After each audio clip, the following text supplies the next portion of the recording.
Oke, setelah kita bahas tadi di bab sebelumnya tentang tawarruk dan bai'inah, saat ini kita akan juga membahas terkait asuh atau kesepakatan damai, ketersediaan untuk berkompromi.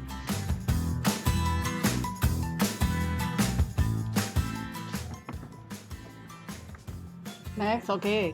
Etimologinya. Secara etimologi, asuh artinya memutus dan mengakhiri perselisihan. Dan secara terminologi, ini merupakan suatu akad atau suatu kontrak dibuat untuk mengakhiri suatu perselisihan dan persengketaan dalam muamalah atau dalam transaksi. Biasanya terdapat sikap bersedia untuk menerima lebih sedikit dari yang dituntut atau diinginkan sebagai bentuk kompromi. Asuh merupakan kesepakatan damai yang ada kaitannya dengan muamalah bersama. Jadi, misalkan nih, bakalan ada persengketaan terkait suatu transaksi, misalkan hutang piutang atau terkait jual beli. Nah, ini biasanya bisa diselesaikan melalui suatu akad yang dinamakan dengan asuh. Apa legalitasnya? Apa dasar hukumnya? Yang pertama adalah Quran Surat An-Nisa ayat 128. Di sini menyebutkan bahwa sulhan ya. Di sini merupakan salah satu yang menunjukkan bahwa asuh itu dianjurkan oleh Al-Qur'an. Kemudian di sini dalam hadis yang diriwayatkan oleh Ibnu Hibban disebutkan bahwa asuh atau kesepakatan damai hukumnya boleh di antara kaum muslimin, kecuali asuh yang mengharamkan suatu yang halal atau menghalalkan suatu yang haram. Gitu. Jadi perselisihan dispute arrangement atau perdamaian ini diperbolehkan asal dia tidak mengharamkan sesuatu yang halal atau menghalalkan sesuatu yang haram.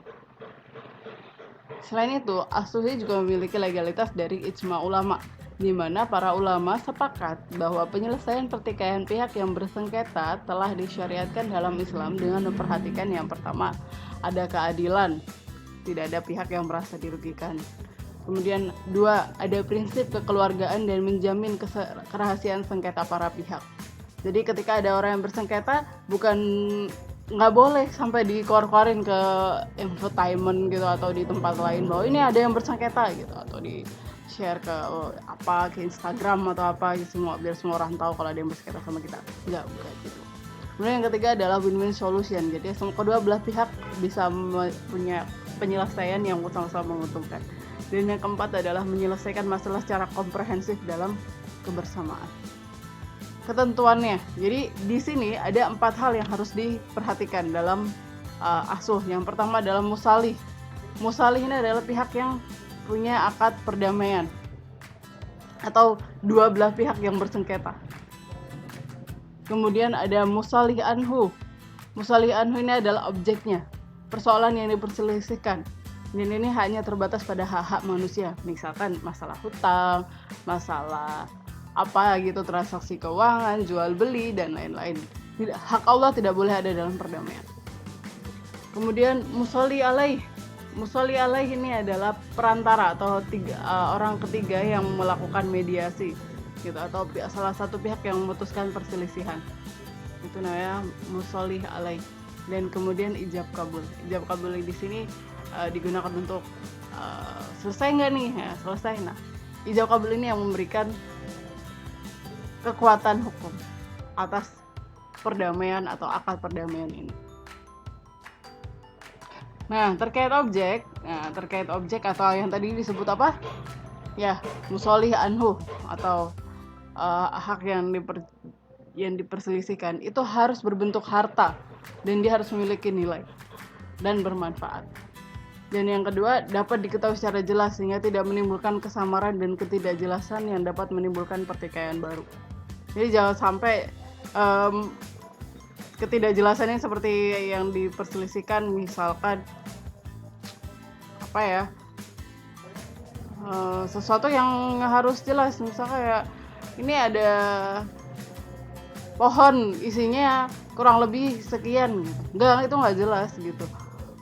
Misalkan satu pohon mangga dia membeli harga 100.000, mau mangga matang atau enggak, pokoknya yang dibeli adalah sepohon gitu. Nah itu kan horor ya, tidak jelas gitu, samar, sehingga nanti akan ada pertikaian baru, misalkan si pemiliknya, saya tuh hanya menjualnya sebagian ini aja gitu. Jadi makanya harus jelas objeknya. Kemudian terkait persoalan yang boleh didamaikan hanya sebatas menyangkut hal yang harta dapat dinilai dan menyangkut hal manusia yang dapat diganti. Ada hal yang membatalkan perdamaian, yaitu selain kesepakatan berupa kisos, al-iqalah di dalam selain kesepakatan asuh berupa kisos. Yang kedua adalah pihak yang melakukan kesepakatan asuh murtad. Ada pihak yang melakukan murtad, nah berarti perjanjiannya batal. Kemudian yang ketiga, dikembalikan karena cacat atau atas dasar khiyar ru'yah. Jadi barang yang diberikan ternyata cacat, jadi tidak sesuai dengan kesepakatan.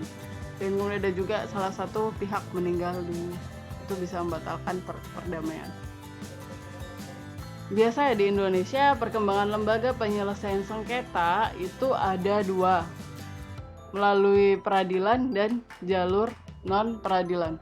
Apa aja jalur non peradilan? Ada musyawarah mufakat, ada mediasi, ada melalui badan arbitrase syariah nasional.